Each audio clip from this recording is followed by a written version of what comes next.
कर लिया भाई सभी ने open NCERT book. So question number 3.11, इसमें बोला जा रहा है कि एक स्टोरेज बैटरी है जो कि 8 वोल्ट की है। ठीक है भाई, स्टोरेज वोल्टी का ईएमएफ है 8 वोल्ट। इसका इंटरनल रेजिस्टेंस है 0.5 ओम। ठीक है, रिकॉर्डिंग कर रहा हूँ मैं। 8 वोल्ट 0.5 ओम, और इसको चार्ज करते हैं हम लोग एक 120 वोल्ट की डीसी सप्लाई से। ठीक है, 120 वोल्ट की डीसी सप्लाई से इसको बाहर से चार्ज कर रहे हैं using a series register of 15.5 ओम। ठीक है, एक 15.5 ओम का रेजिस्टेंस भी लगा हुआ है। आपको बताना है what is the terminal voltage of the battery.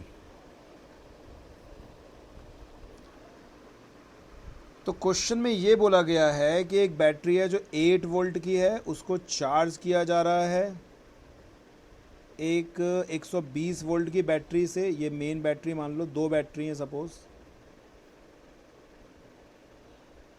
और आपको निकालना है कि कितना टर्मिनल पोटेंशियल डिफरेंस हो जाएगा।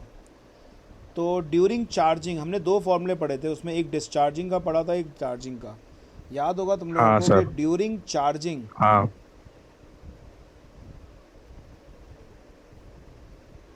V equals to E plus I R होता है। मेरे ख्याल से तुम्हें याद होगा। हाँ सर। Yes sir. अब ई तो हमें दिया है क्वेश्चन में, इंटरनल रेजिस्टेंस भी दिया है 0.5, आई हमें निकालना पड़ेगा। सो आई कितना हो जाएगा, इस डायग्राम को देखो ज़रा। अगर हम लोग एक यहाँ पे बैटरी ले लें 120 वोल्ट की, और वो अगर चार्ज कर रही है सपोज 8 वोल्ट की बैटरी को, तो इस सर्किट में करंट देखते हैं हम लोग कितना होगा। यहाँ पे 15.5 है, एक रेजिस्टेंस 15.5 का भी है और एक इसका है 0.5 का। मतलब टोटल रेजिस्टेंस सर्किट में 16 ओम है, और 120 माइनस 8, क्योंकि चार्जिंग तभी हो पाएगी जब सिमिलर पोलरिटी के संग लगे होंगे ये। तो 116 120 माइनस 8 यानी कितना हो जाएगा, नेट ईएमएफ कितना हो जाएगा। 128। 128 क्यों होगा, माइनस नहीं होगा। वाला चार्ज करेगा तो ये इसको उसको सपोर्ट थोड़ा करेगा। 112। 112 होगा, 112 नेट ईएमएफ हो जाएगा। और करंट निकालने के लिए हम क्या करेंगे, नेट ईएमएफ को नेट रेजिस्टेंस से डिवाइड कर देंगे। तो नेट ईएमएफ 112 है, 16 इसका रेजिस्टेंस है। 16 की टेबल में 12 आता है, नहीं 16 की टेबल में 12 नहीं, 112। 16 पंचे कितने होते हैं, 80। 80, फिर आ जाएगा 96, फिर 96 में और 16 जोड़ो, कितना आ जाएगा।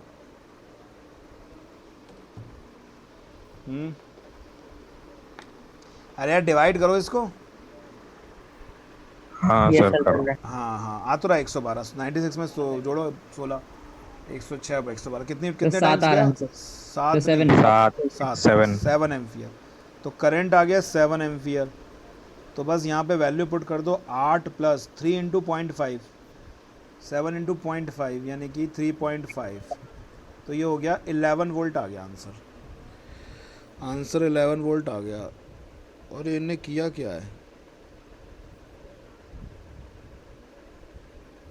आंसर 11 वोल्ट, 11 वोल्ट ही आएगा, 11.5 आएगा ना, सॉरी 11 क्यों आएगा, 8 प्लस 3.5 11.5 आ जाएगा। ठीक है, हाँ सर। इनने किया क्या है, क्या सॉल्यूशन करते हैं ये ऊट पटांग, कुछ भी बच्चा परेशान हो जाए ताकि। चलो सिंपल सा क्वेश्चन था, V equals to E plus I R लेना था अपन को। ई की जगह 8 वोल्ट रख दिया हमने, और ये चार्जिंग का कॉन्सेप्ट था। अगर यहीं डिस्चार्जिंग हो रहा होता तो क्या करते, ई माइनस आई आर कर रहे होते। हमने एक क्वेश्चन शुरुआत में डिस्चार्जिंग का भी किया है।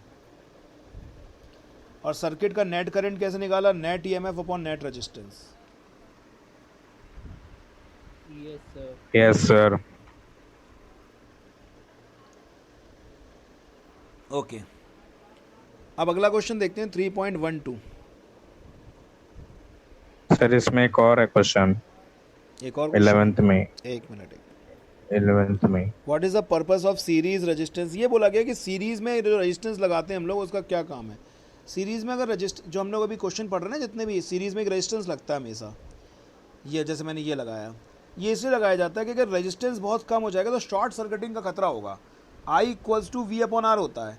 अगर रेजिस्टेंस एक्सेसिवली कम हो जाएगा तो सर्किट में एक्सेसिवली ज़्यादा करंट आएगा, जिसकी वजह से वायर मेल्ट हो सकता है। तो सीरीज रेजिस्टेंस सर्किट को बचा लेता है, इसलिए लगाते हैं। Okay sir. 3.12 नंबर का क्वेश्चन है।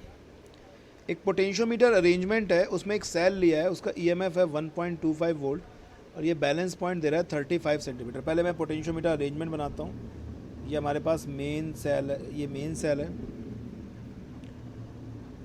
ये तो पोटेंशियोमीटर में ये मेन सेल है। एक हमारे पास दूसरी सेल है जिसका हमें ईएमएफ मेज़र करना है। तो जब इस सेल का ईएमएफ होता है 1.25 वोल्ट, तब बैलेंस लेंथ आती है 35 सेंटीमीटर। अगर इस सेल को रिप्लेस करके हम दूसरी कोई सेल लगा दें तो बैलेंस लेंथ आती है 63 सेंटीमीटर। तो ईएमएफ बताना है आपको इस सेल का क्या होगा। तो याद करो, ये हम लोग ऑलरेडी पढ़ चुके हैं, to compare the EMF of two cell, कि ईएमएफ लेंथ के डायरेक्टली प्रोपोर्शनल होता है बैलेंस लेंथ के। E1 upon E2 equals to L1 upon L2।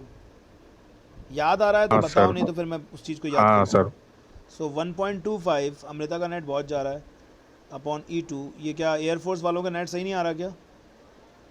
No sir.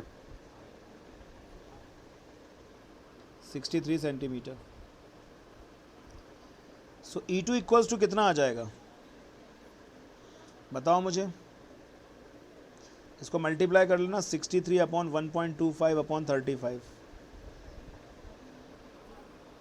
कर लेंगे सर। अपन आंसर देख के लिख लेते हैं, ठीक है।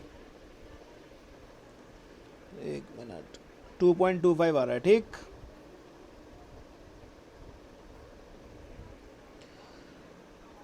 अब अगला क्वेश्चन देखते हैं 3.13, थर्ड क्वेश्चन देखते हैं। इस क्वेश्चन में बोला गया है कि नंबर डेंसिटी इलेक्ट्रॉन का है 8.5 इंटू 10 टू द पावर 28, ठीक है। अब एक इलेक्ट्रॉन एक पॉइंट से दूसरे पॉइंट तक जा रहा है।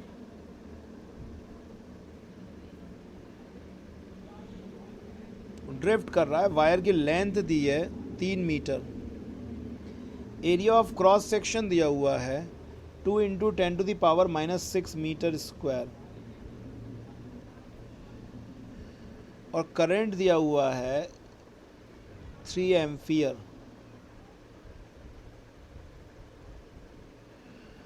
तो इसे यहाँ से यहाँ तक जाने में कितना टाइम लगेगा, ये पूछा गया है,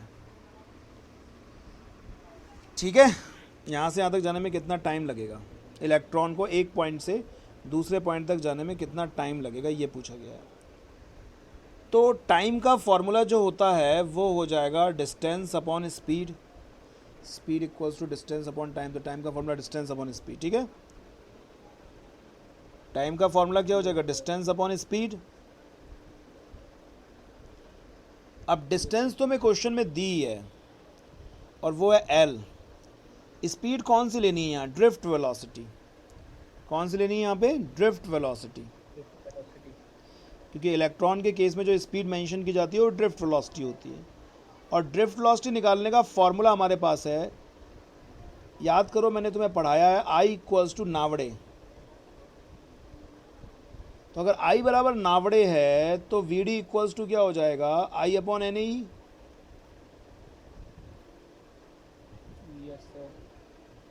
so it's I upon NE। तो ये हो जाएगा नाली अपॉन I। अब n दिया था क्वेश्चन में हमें 8.5 into 10 to the power 8 28।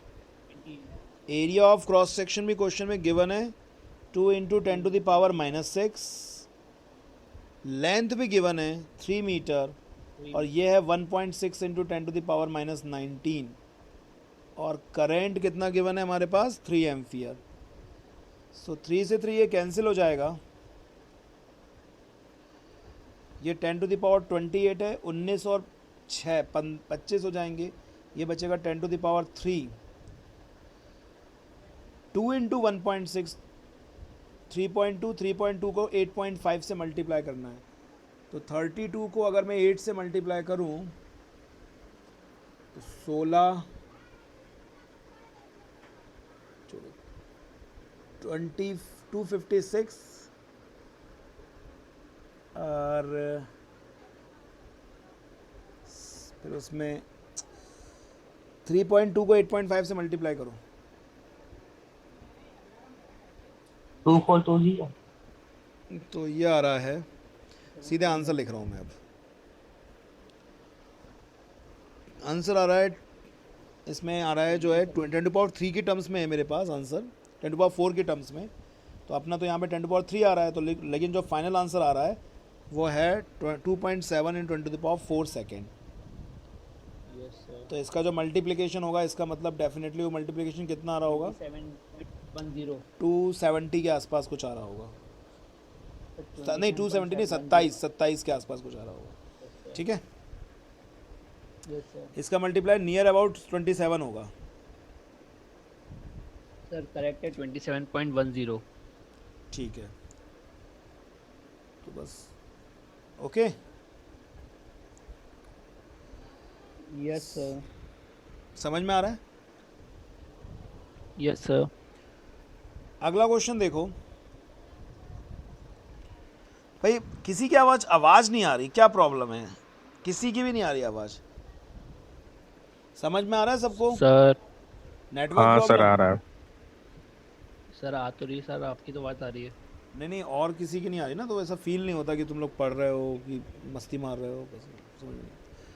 Negative surface charge density दिया अगले क्वेश्चन में। अगला क्वेश्चन काफ़ी बड़ा है, क्वेश्चन में कुछ ऐसा दिया है, मैं तुम्हें बता देता हूँ, मेरा पढ़ा है क्वेश्चन है बहुत पुराना, कि अर्थ के ऊपर एक नेगेटिव चार्ज डेंसिटी है अर्थ के एटमॉस्फेयर में, और उस चार्ज डेंसिटी की वैल्यू दी हुई है हमें। चार्ज डेंसिटी का मतलब होता है चार्ज पर यूनिट एरिया, ये हमें दिया हुआ है, ठीक है।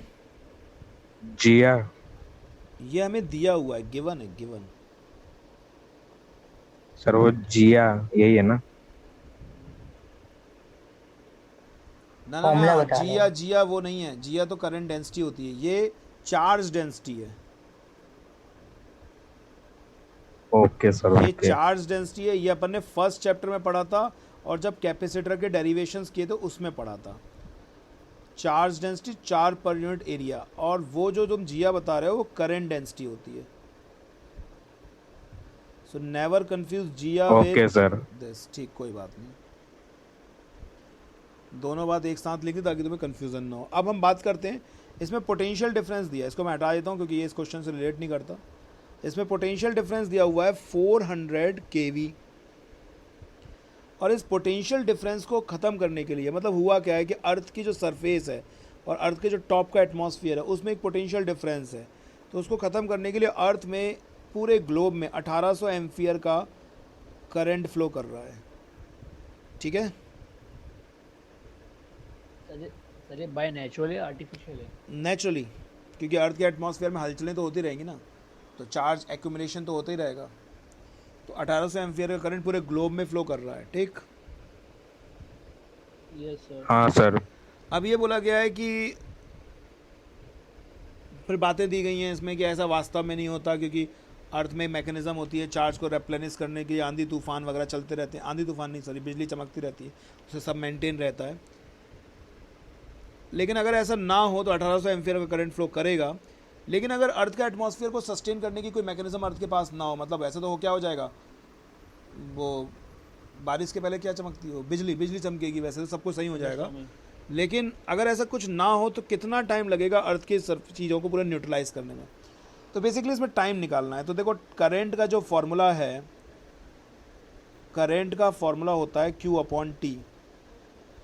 Q चार्ज अगर फ्लो कर रहा है तो आई करंट फ्लो करने में इतना टाइम लगेगा, तो टी बराबर हो जाएगा क्यू अपॉन आई। ठीक है, यस हाँ सर। सर। और क्यू की जगह हम लिख सकते हैं सिग्मा इंटू ए, लिख सकते हैं। यस सर, लिख सकते हैं। क्यू की जगह सिग्मा इंटू ए लिख सकते हैं ना। Yes sir. और अर्थ का यस एरिया सर। क्या हो जाएगा, सरफेस एरिया कैसे निकालेंगे अर्थ का हम लोग। अर्थ का सरफेस एरिया हो जाएगा 4πr², क्योंकि अर्थ को हम लोग एक स्फीयर मान रहे हैं, होता नहीं है पर मान रहे हैं।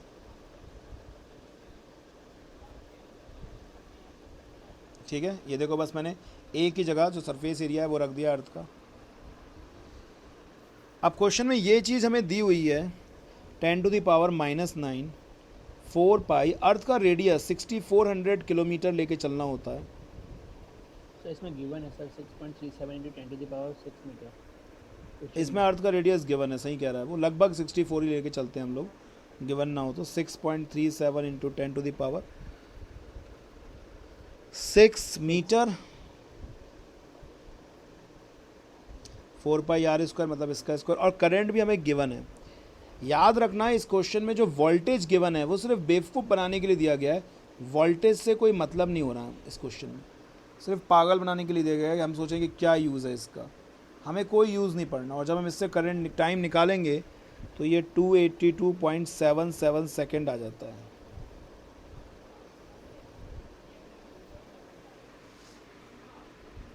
Sir direct answer. समझ में आया क्वेश्चन। हाँ सर। Yes sir. अब देखते हैं क्वेश्चन नंबर 3.15। अब मैं चाहता हूँ एक आध क्वेश्चन तुम भी करो, ये क्वेश्चन मैं करा चुका हूँ इस तरह के क्वेश्चन, तो अब 3.15 वाला एक बार देखो अपनी तरफ से। वैसे कम से कम 10 क्वेश्चन तो मैं पहले से करके रखने चाहिए थे, ताकि नहीं आए तो मैं बताऊँ। 3.15 वाला एक बार देखो जरा, मैं आ रहा हूँ अभी।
ले रहा हूँ, थोड़ा ले तो लूँ, बेस्ट तो ले लूँ।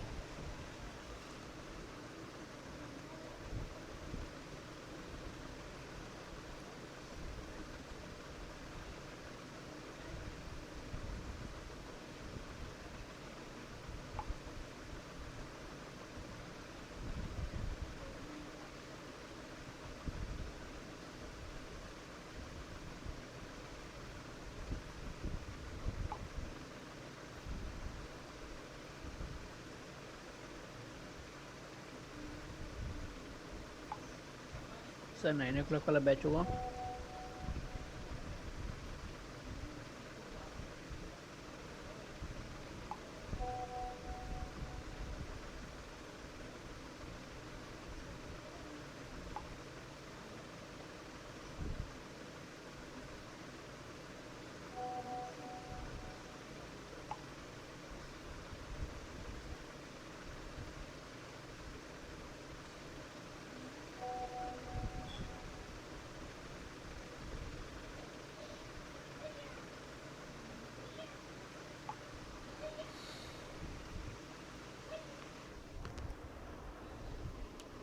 ओके, किसी ने देखा क्वेश्चन,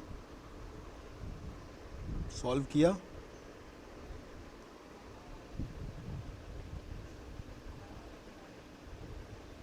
किसी ने क्वेश्चन सॉल्व किया? वहाँ पर सभी लोग मौजूद हैं। 0.47 6 lead type of secondary cell हमारे पास। सेकेंडरी सेल वो होती हैं जो रिचार्ज हो जाती हैं, प्राइमरी सेल वो होती है जो रिचार्ज नहीं हो पाती। तो उससे हमें कुछ नहीं करना, बस 6 है हमारे पास, वो 6 सेलें हैं ऐसी, ये हमें देखना है। And each of EMF 2 volt and internal resistance also given as 0.015। सभी आइडेंटिकल सेल्स हैं, बार बार नहीं बनाना चाह रहे हम। सीरीज़ में लगी हैं और एक एक्सटर्नल रेजिस्टेंस लगा हुआ है यहाँ पर 8.5 ओम का।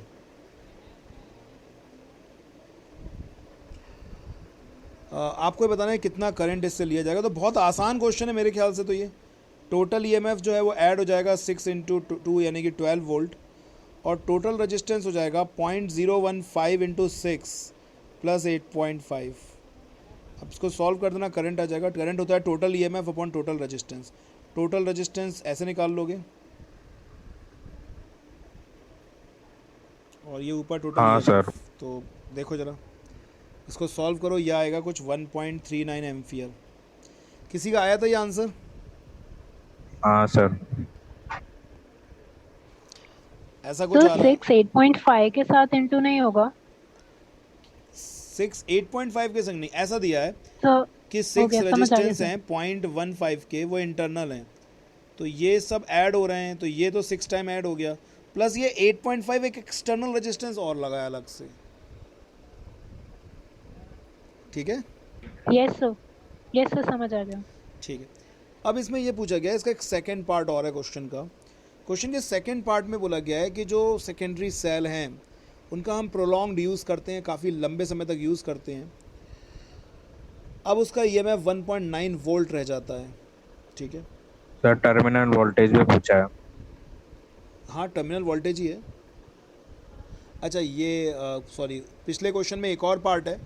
तो पिछले क्वेश्चन में एक और पार्ट है, उसमें पूछा जा रहा है कि what is the current drawn from the supply. ये तो हमने निकाल लिया करंट पिछले ही क्वेश्चन, इसी क्वेश्चन का। इसमें एक और बोला गया है कि इसमें टर्मिनल पोटेंशियल डिफरेंस और बताओ। तो टर्मिनल पोटेंशियल डिफरेंस निकालने का एक तो तरीका ये है, V = E - IR कर दो। याद रखना, इस तरीके में आप R जो लोगे ना, इंटरनल रेजिस्टेंस, वो 6 से मल्टीप्लाई करके लोगे और EMF 12 लोगे। या तो ये तरीका है, या फिर आप सीधे सीधे V = IR कर सकते हो, क्योंकि कैपिटल R भी दिया हुआ है हमें क्वेश्चन में। तो मेरे ख्याल से ये ज़्यादा Okay, ईजी sir. पड़ेगा कि V = IR कर दो, क्योंकि यहाँ पे सीधे सीधे 1.39 का मल्टीप्लाई 8.5 से हो जाएगा, तो ज़्यादा इजी पड़ेगा। तो इन दोनों में से आप कोई भी मेथड यूज़ करके टर्मिनल पोटेंशियल डिफरेंस निकाल सकते हो। तो ओके, समझ में आ ओके रही सर। बात? हाँ सर। सर हम इसमें 8.5 ऐड नहीं करेंगे ना R में? नहीं, इसमें नहीं करेंगे, ये तो एक्सटर्नल रेजिस्टेंस है। Okay sir. या तो फिर आप ये वाला फॉर्मूला लगा सकते हो, लेकिन इस फॉर्मूले के लिए आप यहाँ पे 12 रखोगे, यहाँ पे 1.39 रखोगे, और यहाँ पे 6 इंटू 0.05, जितने भी इंटरनल रेजिस्टेंस है वो रख दोगे। ठीक है, यस सर। तो इसका मल्टीप्लाई करने के बाद आंसर आ रहा है 3.9। ये लगभग 2 के आसपास हो जाएगा मल्टीप्लाई, 16 के आसपास आ रहा होगा। 16 नहीं आ रहा, 11 आ रहा है सर 10 के अराउंड आएगा।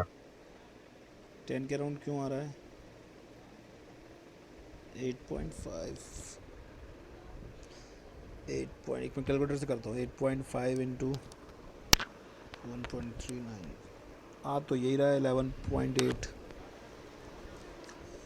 चलो 11.87 ये आंसर है। अब हम बात करते हैं इसके पार्ट, क्वेश्चन का सेकंड पार्ट। इसे काफ़ी लंबे समय तक हम यूज़ करते हैं। अब सेकेंडरी सेल का ईएमएफ है 1.9 वोल्ट और इसका इंटरनल रेजिस्टेंस है 380 ओम। इससे कितना मैक्सिमम करंट ड्रॉ कर सकते हैं हम लोग? देखो याद रखना, पहली बात तो सीरीज कॉम्बिनेशन कब एडवांटेजियस रहता है?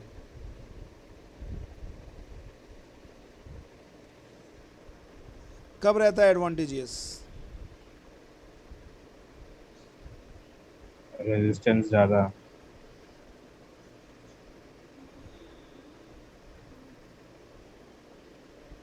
जब एक्सटर्नल रेजिस्टेंस ज़्यादा हो। ये याद है तुम्हें सर में पार्ले जी अपन बात कर रहे थे? हाँ सर। यस सर, याद है। अब मुझे इस क्वेश्चन को देख के बताओ, इन्होंने एक काम किया है, 380 ओम का इंटरनल रेजिस्टेंस लिया है और चीज़ों को सीरीज में लगाया। ये अच्छा काम है कि गंदा काम है? अच्छा है। अच्छा नहीं है, गंदा है। ज़रा ध्यान से देखो, इंटरनल रेजिस्टेंस कम होगा, एक्सटर्नल रेजिस्टेंस यहाँ पे कम हो रहा है। 380 का इंटरनल रेजिस्टेंस है तो वो कम नहीं हो जाएगा?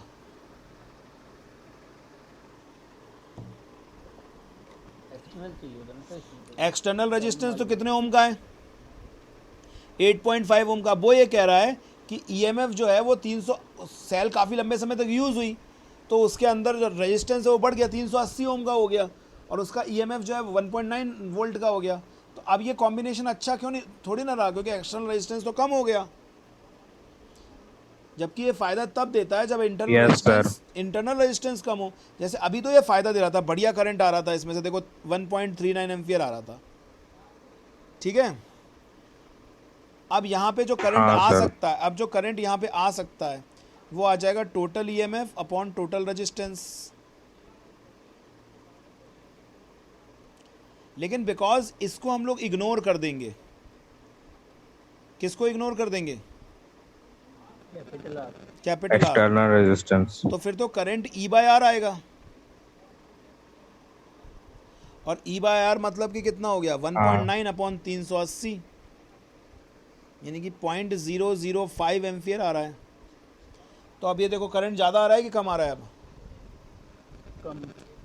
तो इसका मतलब बैटरी कम खराब आ हो रहा गई। है। इसलिए बोलते हैं कि लंबे समय बाद बैटरी करंट देना कम कर देती है। इसलिए करंट देना कम कर देती है क्योंकि इंटरनल रेजिस्टेंस बहुत बढ़ जाता है। तो देखो मैक्सिमम करंट ही इतना आ रहा है। अब ये करंट तो तुम एक सेल से ऑब्टेन कर सकते थे, एक सेल से भी कर सकते थे ऑब्टेन, फिर 6 सेल लगाने की भी क्या ज़रूरत है? एक सेल से भी यही करंट मिलता तुम्हें। हाँ सर। तो अब बहुत ही कम करंट हो गया ना ये। Yes sir. ठीक यस है। Sir, yes sir. Yes sir. अब ये बताओ कि अगर ऐसी एक बैटरी कार में लगी हो तो कार को तो अच्छा खासा करंट चाहिए स्टार्टिंग के लिए, उसके स्पार्क के लिए तो करंट चाहिए ना अच्छा खासा, इनिशिएशन के लिए, मोटर को स्टार्ट करने के लिए। हाँ सर। तो क्या ये बैटरी अब स्टार्ट कर पाएगी? No sir. नहीं। तो फिर ऐसी कार ना बीच बीच में बंद हो जाएगी। बैटरी चेंज करवा तो या तो आप दो ऑप्शन है, बैटरी चेंज करा लो या कार नहीं पहले खरीद लगा लो, लो। या कार नहीं खरीद लो। सर ये अमीर लोगों का काम है सर, कार नहीं। तो मैंने क्या सोचा कि मेरे पास जो चीज़ थी, मेरी भी बैटरी ऐसी बार बार जा रही थी, तो मैंने सोचा कार ही बेच देते हैं। तो मैंने अपनी पुरानी वाली कार बेच दी, काफ़ी 10 साल पुरानी हो गई थी। तो इस क्वेश्चन से ये समझ में आया कि अगर बैटरी ख़राब हो जाए तो कार बेच देनी चाहिए। अगले क्वेश्चन पे आते हैं हम लोग।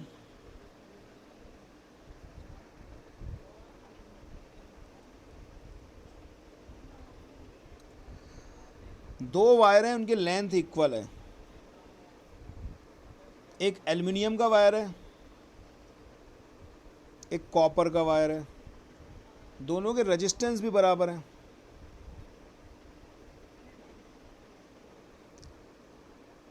अब ये पूछा है कि कौन सा वायर हल्का होगा, ठीक है। अब इसमें काफ़ी बातें हमें जानकारी दी गई हैं, डेंसिटी दी गई है हमें, डेंसिटी लिखी है एल्युमिनियम की, ऐसे लिखा है ना, रो ए एल लिखा है। Yes sir, Yes, sir. 2.63।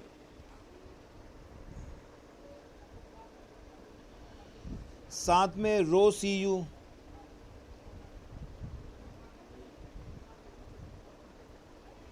इसके अलावा रिलेटिव डेंसिटी भी दी हुई है एल्युमिनियम की 2.7,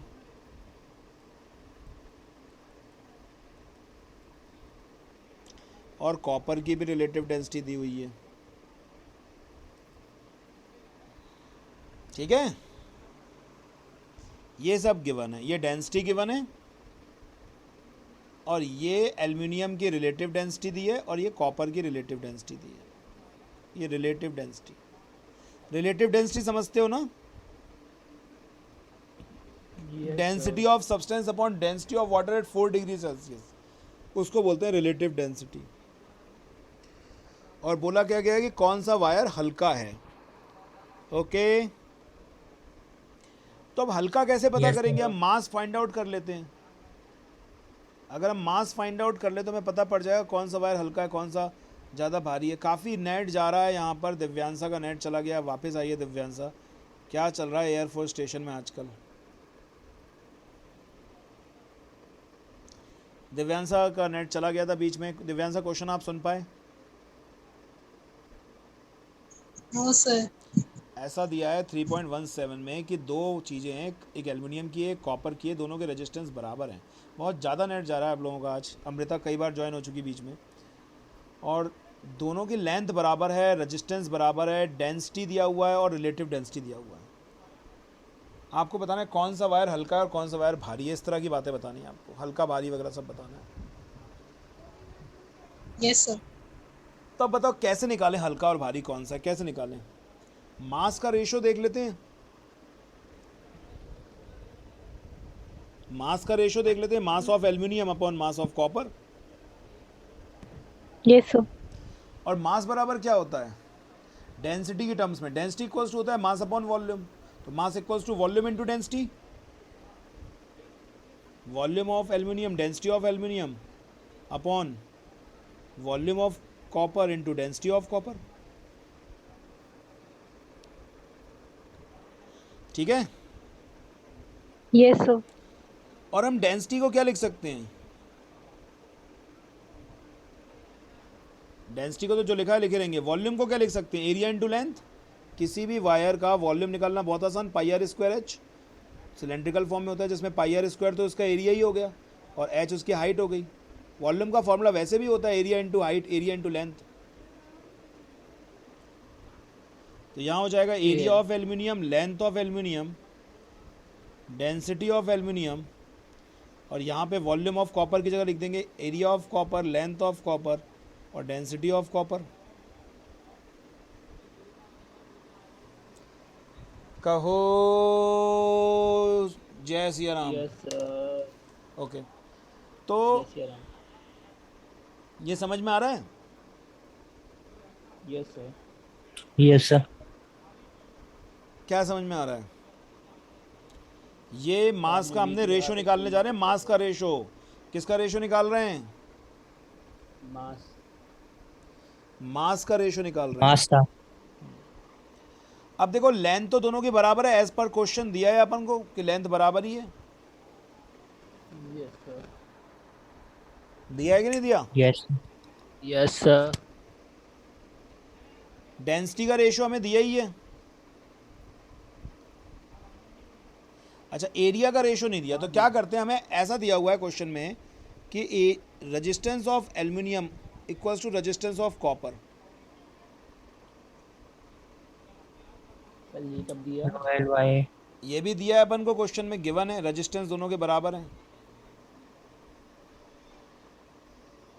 यस सर। ठीक है, तो रेजिस्टेंस की जगह लिख सकते हैं रो एल बाई ए।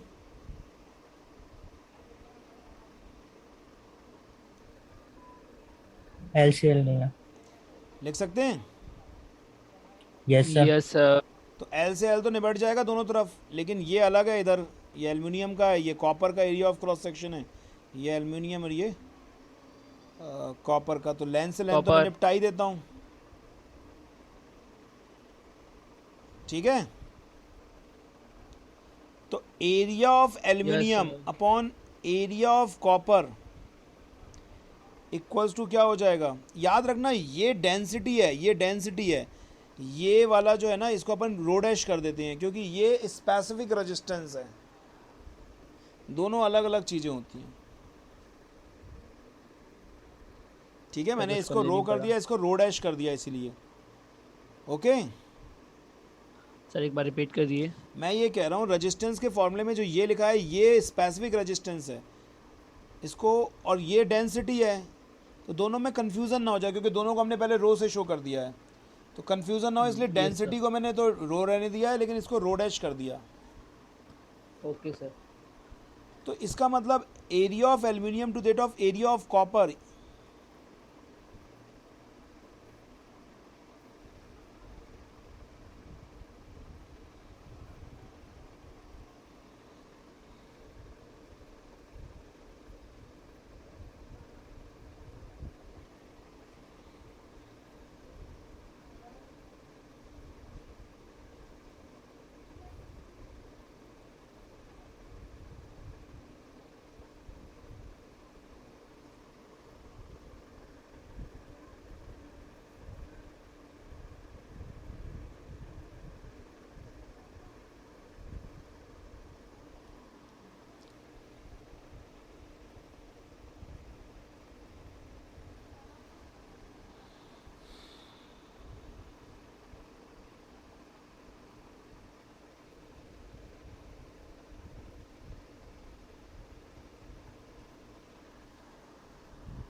ठीक है।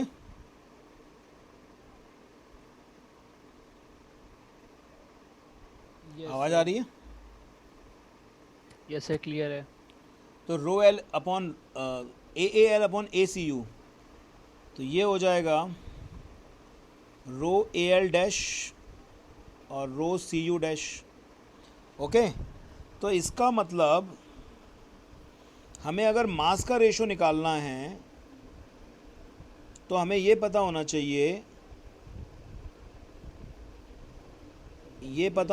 हमें एक तो डेंसिटी का रेशो पता होना चाहिए और एक स्पेसिफिक रेजिस्टेंस का पता होना चाहिए।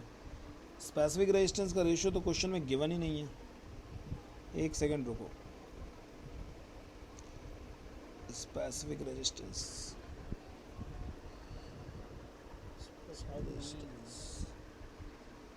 ओ सॉरी, ये जो था ना, ये डेंसिटी नहीं थी, दिस इज नॉट डेंसिटी, ये स्पेसिफिक रेजिस्टेंस का रेशो था। और वैसे भी डेंसिटी का रेशो वो क्यों देंगे, ऑलरेडी रिलेटिव डेंसिटी आपको दे दिया, उससे मिल जाएगा। ये स्पेसिफिक रेजिस्टेंस था। आप देखो उसमें क्वेश्चन में इसके आगे इसकी यूनिट लिखी हुई है ओम इंटू मीटर, वो रो के चक्कर में मैं कंफ्यूज हो गया, ये स्पेसिफिक रेजिस्टेंस था।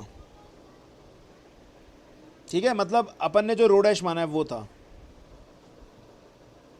Yes sir. ठीक है, उस क्वेश्चन में रो दिया, अपन ने उसको रो डैश माना है।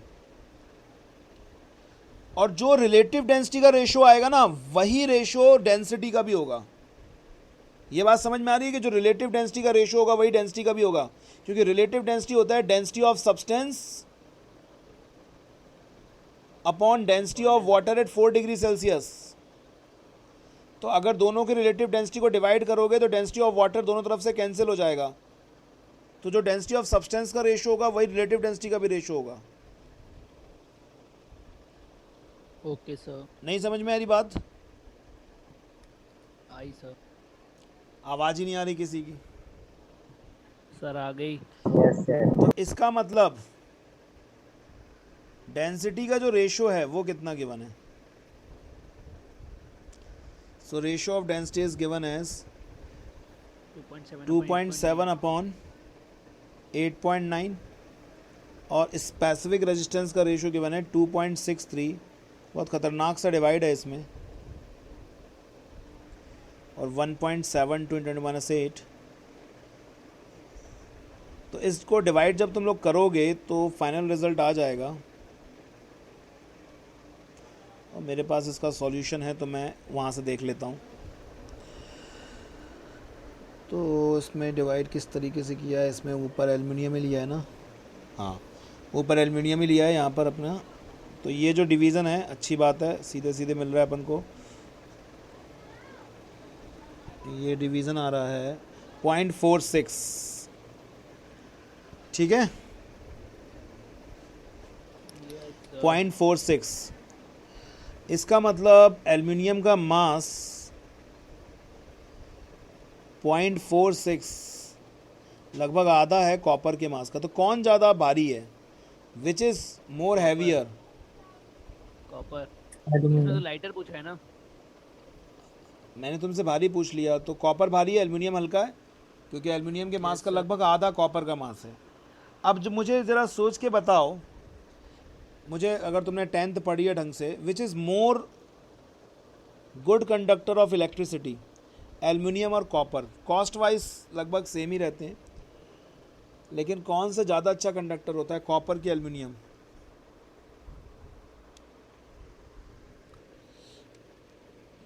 कॉपर। बताओ सोच के। तो शायद एल्यूमिनियम।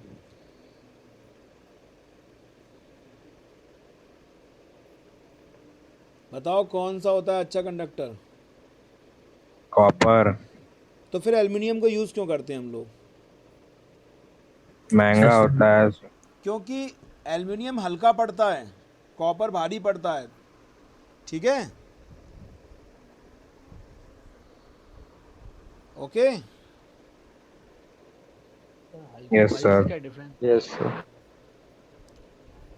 कॉपर जो है सेम रेजिस्टेंस के लिए वो भारी पड़ रहा है और एल्युमिनियम हल्का पड़ रहा है ना। सर वेट से क्या डिफरेंस आएगा सर? कॉस्ट वाइज अगर तुम देखोगे, कॉपर अभी 715 रुपए का चल रहा है।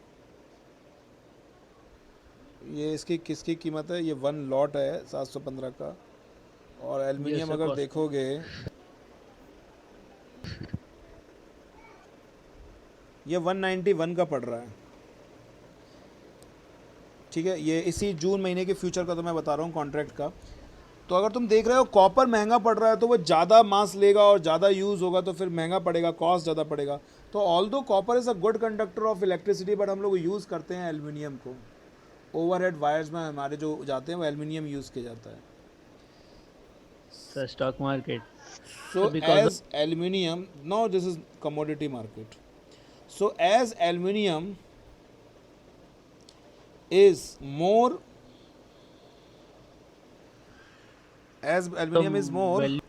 lighter than copper, so it is used in overhead cables. तो लेकिन ऑल दो कौन ज़्यादा अच्छा कंडक्टर है? अगर कोई पूछे कंडक्टर, अलग से पूछे कोई कंडक्टर कौन सा अच्छा है, कॉपर। तो एल्युमिनियम ज़्यादा अच्छा है कि कॉपर अच्छा है? ओवरहेड जो हमारे घरों के ऊपर से वायर निकलते हैं उनमें एल्युमिनियम के वायर यूज़ किए जाते हैं, ठीक है।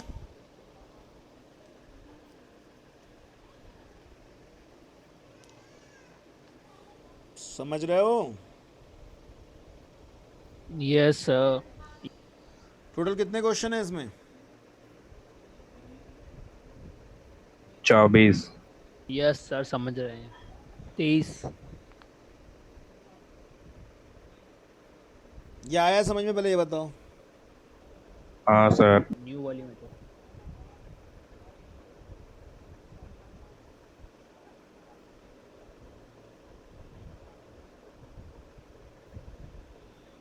तो टोटल इसमें 24 क्वेश्चन है। मैं चाहता हूँ कुछ क्वेश्चन तुम भी प्रैक्टिस करो अब। Yes sir. ठीक है, मैं एक बार सबके बारे में थोड़ा थोड़ा बता देता हूँ। क्वेश्चन नंबर 3.17 में आपको एक ग्राफ बना हुआ है, वो ग्राफ नहीं टेबल बनी हुई है।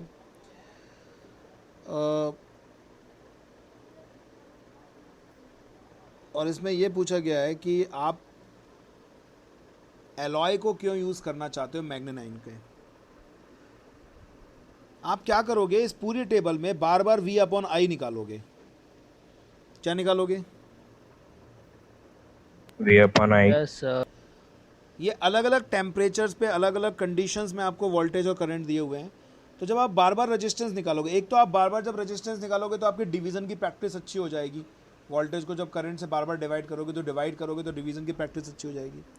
दूसरा, जब आप बार बार रेजिस्टेंस निकालोगे तो आप देखोगे कि रेजिस्टेंस लगभग कांस्टेंट आता है। तो इसलिए हम लोग एलॉयज़ को यूज़ करते हैं। एलॉयज़ का रेजिस्टेंस ना, एलॉयज़ को कहाँ यूज़ करते हैं, सॉरी ये तो बता दूं कहाँ यूज़ करते हैं। लेबोरेटरी के जो वायर्स होते हैं वो एलॉय के बनाए जाते हैं, कांस्टेंट एंड मैग्नेनाइन। ये पॉइंट मैंने आपको लिखवाया है टेम्परेचर वाले पॉइंट में ना, हाँ सर लिखवाया तो है। इसीलिए यूज़ किए जाते हैं एलॉय को, क्योंकि उनका रेजिस्टेंस ज़्यादा चेंज नहीं होता है। नहीं होता है। ठीक है, तो आप बार बार आप इसको 1 2 3 4 5 कई बार दिया हुआ है ये, तो 9-10 बार आप इसको डिवाइड करोगे तो आपको पता पड़ जाएगा कि रेजिस्टेंस नहीं होता। कैसे होता है। ठीक है, आप हर बार डिवाइड करना। ठीक, ऐसा नहीं कि आपने कह दिया सर हाँ हाँ एक ही जैसे आ रहा था रेजिस्टेंस, आप हर बार डिवाइड करना। अगला क्वेश्चन जो है वो अब थ्योरी के क्वेश्चंस हैं, ये आप थोड़ा सा एक बार देखना अपने हिसाब से। 18th और 19th आप छोड़ देना, चाहे 20 वाला क्वेश्चन करना। 20 वाला मैं आपको बिल्कुल नहीं बताऊंगा, आप खुद ट्राई करना।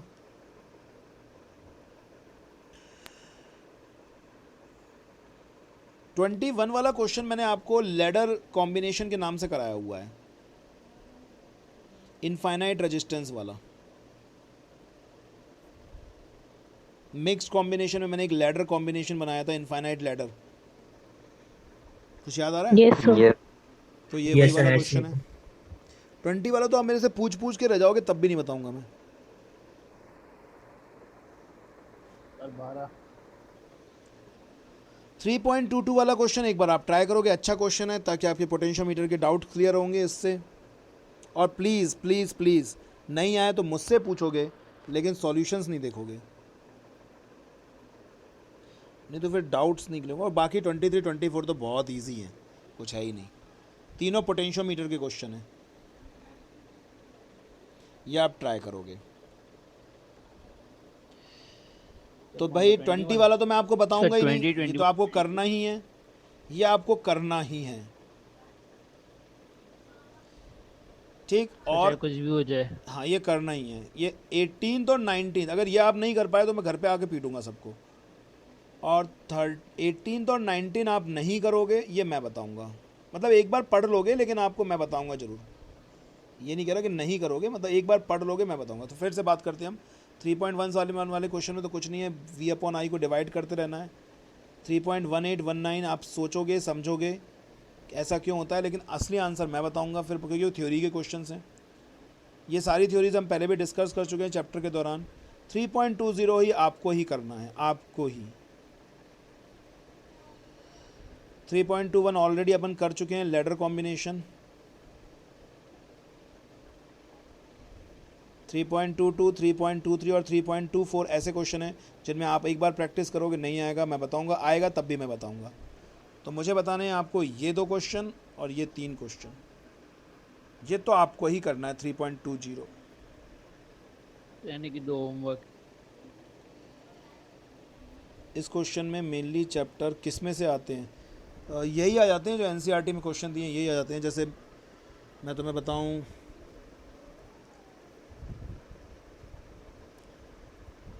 यही जो एनसीईआरटी के क्वेश्चन दिए हैं यही आ जाते हैं। ठीक है आर्यन, इनमें से ही आ Okay, जाती है sir. जो भी है। एक मैं बुक डाल दूंगा, सीबीएसई की 10 साल के पेपर होते हैं, 10-20 साल के पेपर नहीं रहते, एक बुक डाल दूंगा मैं, तो उसमें से आप देख लेना। Okay sir. समझ में आ गया यहाँ तक? हाँ सर। अब मुझे एक बात बताओ आर्यन,